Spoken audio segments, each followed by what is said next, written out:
Northwest Now is supported, in part, by viewers like you. Thank you. What could possibly be wrong with picking up tons of trash in Seattle?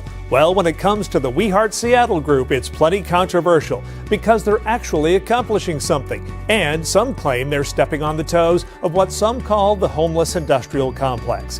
When government funding is on the line, the rhetoric and the turf wars get intense. And there's no exception when it comes to We Heart Seattle. That's the discussion next on Northwest Now.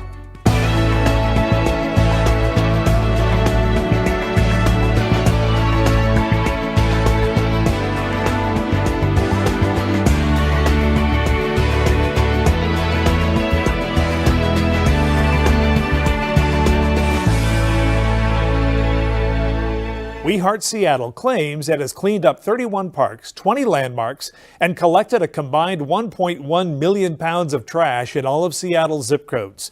Not only that, they claim they've assisted 202 people get off the streets.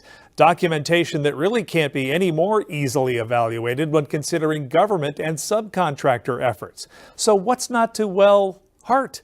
Well, for one thing, this is a grassroots community-based organization of volunteers, meaning they're taking the problem into their own hands, and no level of government or their paid contractors like that at all on any issue.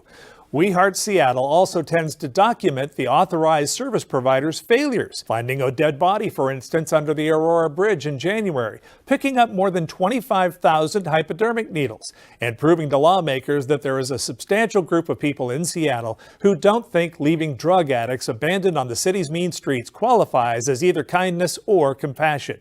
As for other complaints, well, many are found on an anonymous website and a Facebook page called We Heart Seattle Exposed. Posts complain that the group violates the rights of the homeless, confiscates property, and provides support services with no training or academic credentials. Northwest Now, Steve Kiggins joins us now with more. Right here, anyone to Stanford? Yay! Volunteers gather for a quick photo and a short break from pulling debris from Seattle's St. Mark's Greenbelt along Lakeview Boulevard in early May. We bought all of these supplies from Home Depot. These are all volunteers. We Heart Seattle's executive director, Andrea Suarez, keeps a nimble step on the steep trail, leading where a camp found shelter for who knows how long. This is garbage. There's nothing humane about moldy, rodent-infested, human feces-infested, dirty beds. This is just one of more than 300 cleanups under the organization's belt. We Heart Seattle operates outside of the King County Regional Homelessness Authority and the City of Seattle's response to the crisis. Suarez says avoiding that bureaucracy allows her group to house neighbors more quickly, a point she hopes resonates when volunteers and others cast their vote. We need you to come outside, see what's working and what's not, so we can be better informed when it comes to the ballot box. More accurately describes them as a private encampment removal group. Alicia Ramirez is a community organizer and shares close relationships with people living unhoused. She criticizes some of We Heart Seattle's tactics during outreach and handling an individual's property, among other complaints, but she says there's still enough blame to share. And it's not strictly just We Heart Seattle. The city as well, for a long time, hasn't addressed the issue.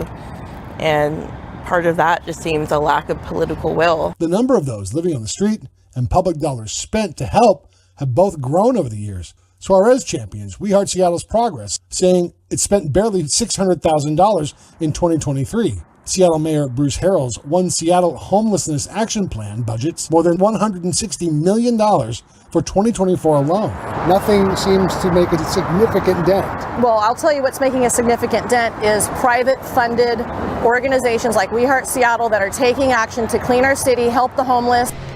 Housing affordability, addiction, and many other factors intertwine the homelessness crisis. Ramirez adds, talking candidly with and about those facing the crisis headlong must begin conversations for reform. We have to push our leaders, but the other part of that is we also have to change ourselves in our community how we're talking and viewing about these folks, because otherwise you can't do one without the other. In Seattle, Steve Kiggins, Northwest Now.